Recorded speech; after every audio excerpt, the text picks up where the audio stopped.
Hi everyone, it's Tami from Silver Lining Organizers, and today I am here for my live to talk about productivity hacks. I'm a professional organizer, and after working with hundreds of clients and companies to expedite their processes and get more done in their day and work smarter, not harder, I have learned some key things that can really help you, whether at work or at home, to be more productive and work smarter and not harder. This is part of a presentation that I've given to many companies over the years to help their employees who sometimes feel stressed out, fatigued, they just have so much on their plate. And so I help them kind of restructure their day and give them some tips so that they can kind of get on with everything. So I want to go ahead and get started with that. So if you're on here and you have any questions for me, please let me know. I am actually using my phone right now, so I hope it is working properly. So let's get started. So Mark Twain once said, "Eat the frog first thing in the morning and the rest of your day will be smooth sailing," or something to that effect. And what he means by that is whatever your frog is, whatever your thing is that you do not like doing, do it first thing in the morning, the first thing in your day, get it out of the way. And whether that's making client calls or making your bed in the morning or going to a meeting or going to run errands, whatever it is you really don't want to do, get that done first. Because Mark Twain knew that that frog is always going to be sitting on your shoulder and looking at you all day. And the longer the day goes on, the bigger and fatter that frog gets, and the more you don't want to do it. So first rule of productivity is eat the frog. The second rule of productivity is to set your priorities. So a lot of us feel as if we're just running on a wheel and not really getting anywhere. We seem to be so busy doing things every day, but not really getting much done, not getting things done that are actually going to add value to our lives or get us to our goal or help us get to where we need to be. So setting priorities really helps show you what you want to get done so that you can focus on that. For example, if you're at work and you're, going around and helping everybody else and not getting your job done or not making those sales calls you're supposed to make, and your coworker is not pulling his weight around the office, but she's making those phone calls and she's getting those sales, that's what the boss is really going to look at. And she knows that her priority in her position is to make sales for the company.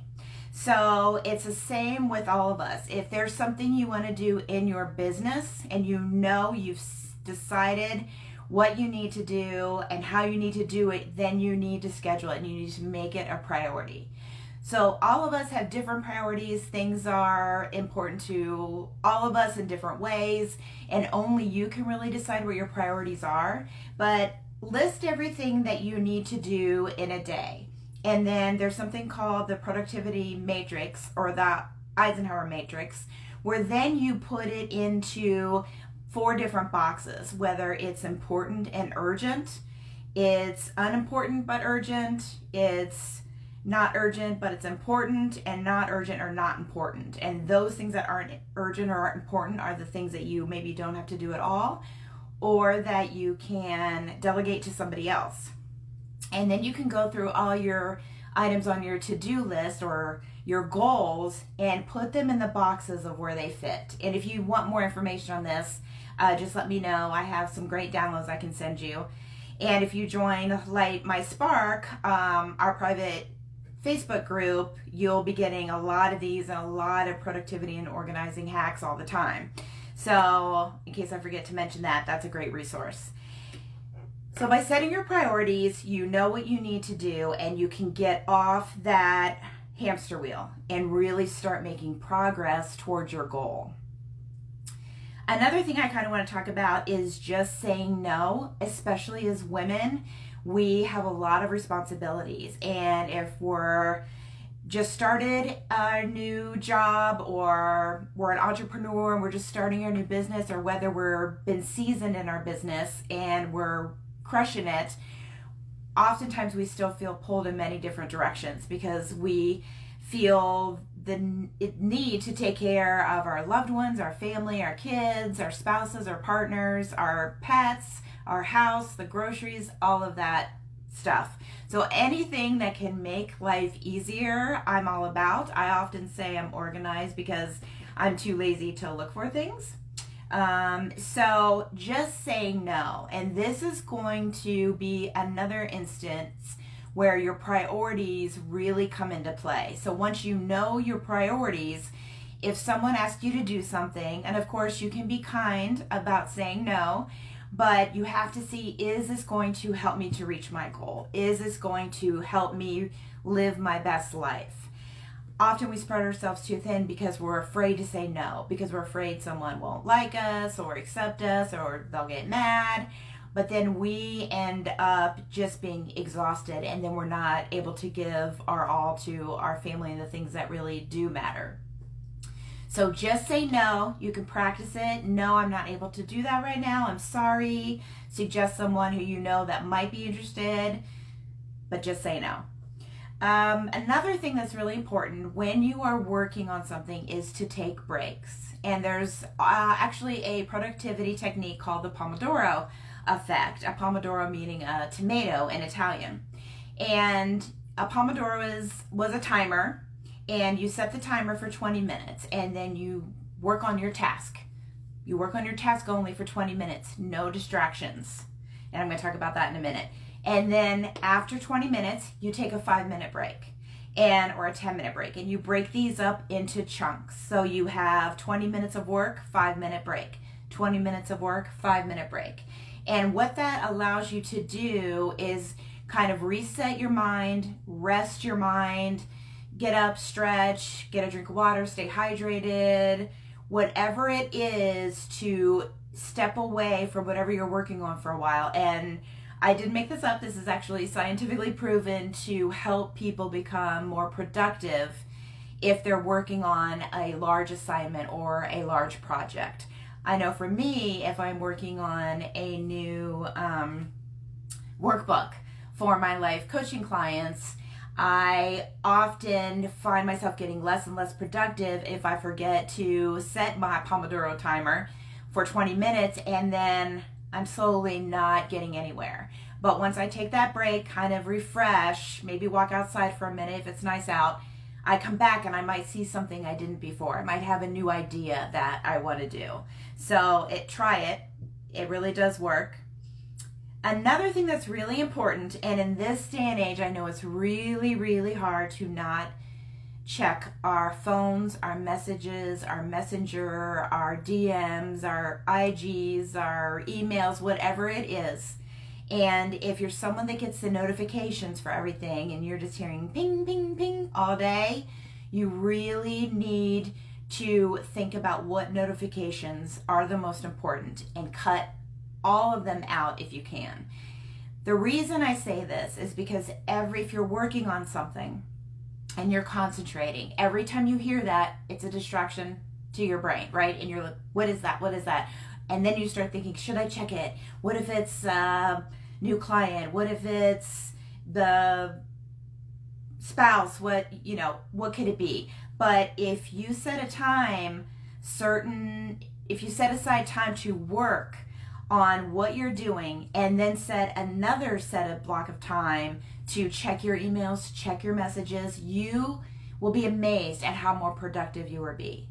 And I'd like to challenge you to do what I call a schedule challenge.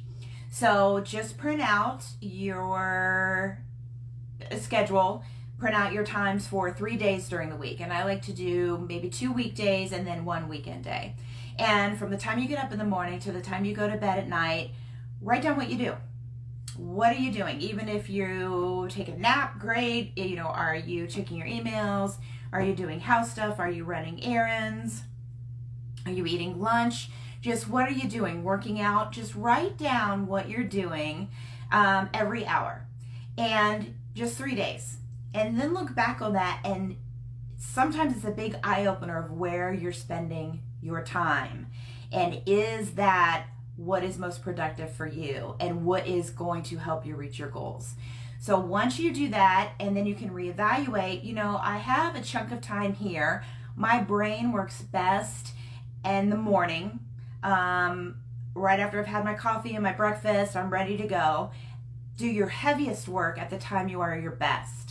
And then after that schedule, I'm going to have 20 minutes to make the phone calls I need to make. I'm going to have 20 minutes to write the messages and send the DMs or check my emails.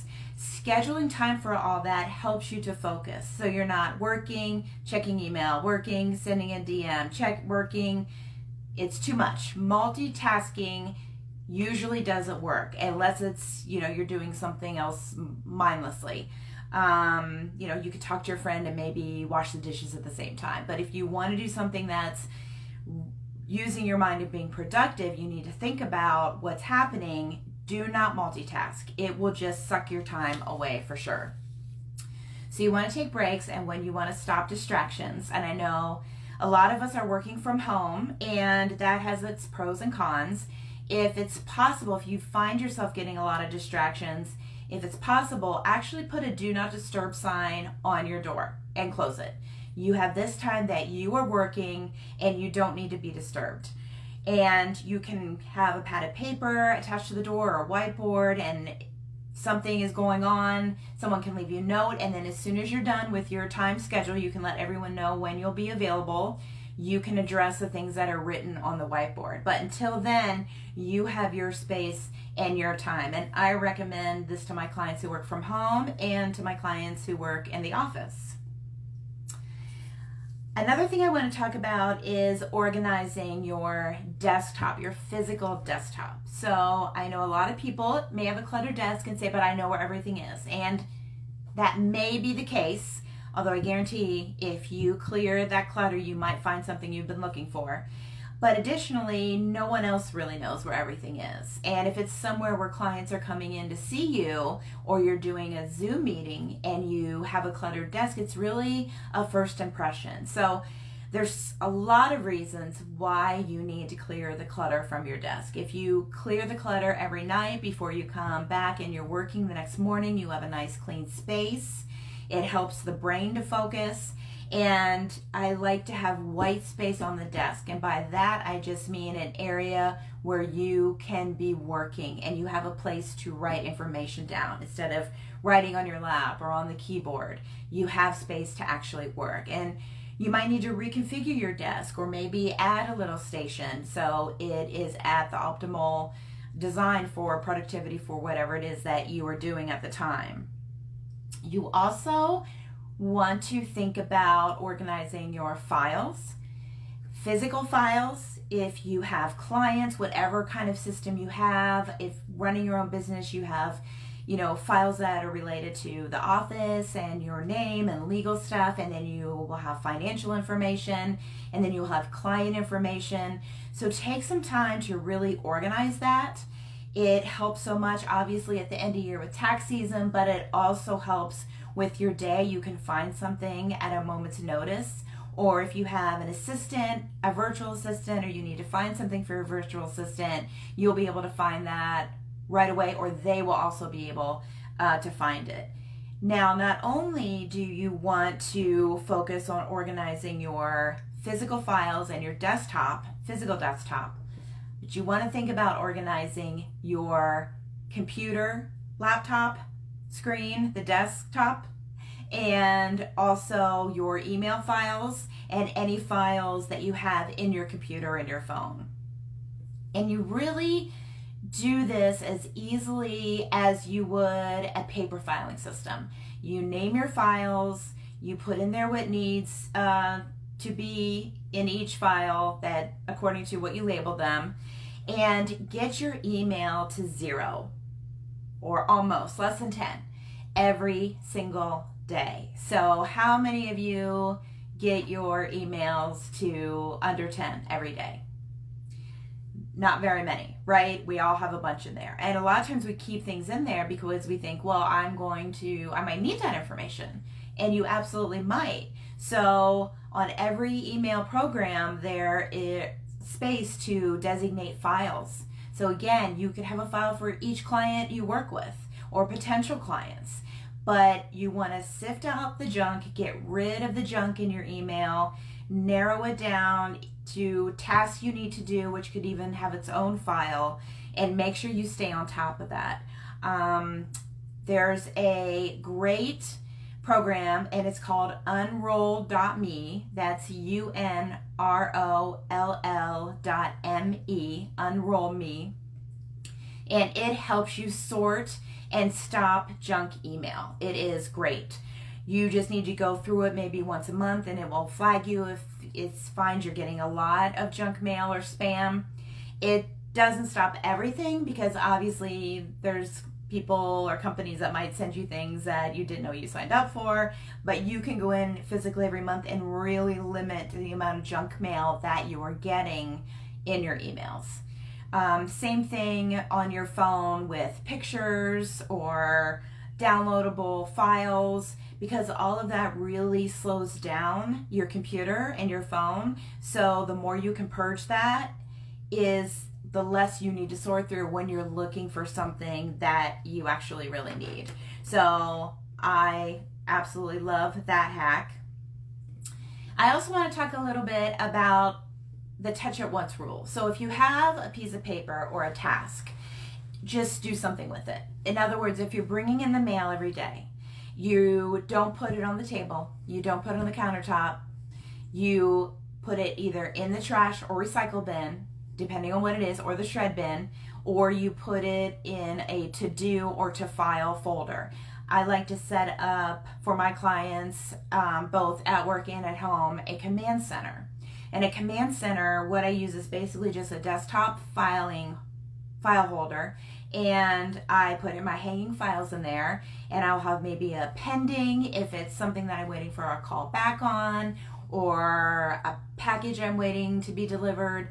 It could be a to-do, it could be a to-file, because where I keep my folders, that stuff I'm working on right away, is downstairs in the kitchen. I don't come up first thing and go through my mail. I do that later. So if I am going upstairs, then I'll take those things to be filed, and I'll file them once a week.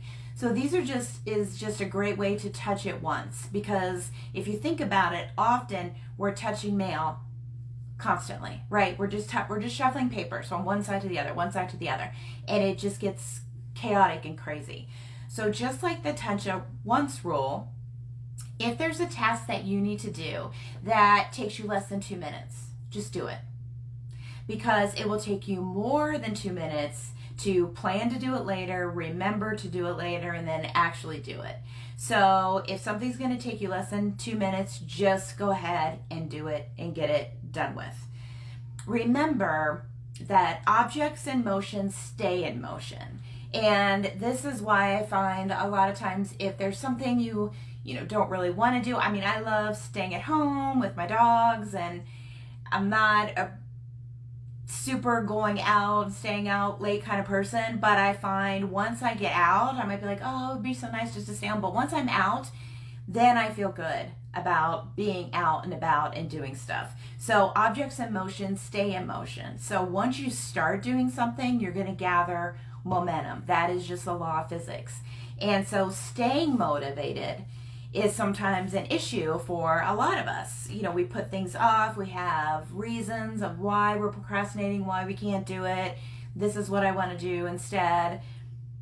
And making that priority list will really help you, and then sorting your priorities into high priority, moderate priority, low priority, then making that schedule and seeing where are you spending your time. Are you spending the time on the high priority or on the low priority? Then you can actually see how you will end up having more free time. Just like if I'm working with students, if you have kids, probably tell your own kids, put your phone down, work on your homework for 20 minutes. It's the same for adults. When they're working, put your phone down, work for 20 minutes, and see how much you can get done. And you'll also retain a lot of that information quicker and more effectively. So I don't know if anybody has any questions about productivity. I hope this has been helpful for you. And there's a lot of kind of other things that you can do. As a general rule, 20% of our efforts get 80% of the results. So you have to figure out what is the 20% of my efforts going to get me the 80% of my results. Where is the best way to really spend and use my time? And if you have any questions about that, I can help you narrow that down. I can give you some activities that might help you figure out what your priorities are as well. But just these simple things, having a schedule, having a routine, writing down the things that you want to do, even scheduling your workout time, scheduling your email time, scheduling your me time is all very important. So I really hope that this helps you. I know we're kind of running a little bit short today. If anyone has any questions, leave a message in the comments and I will be really happy to answer them for you. And let me know too any other kind of organizing topics or tips or life hacks that you might be interested in. And I want to make sure that what I'm giving you is value packed and you are getting something out of it. And if you have a productivity hack that really changed your life, you recommend it, you love it, please share with us. I would appreciate that as well. So I hope all you lovies have a great day, and I will see you next Friday at 2:15. Thank you so much.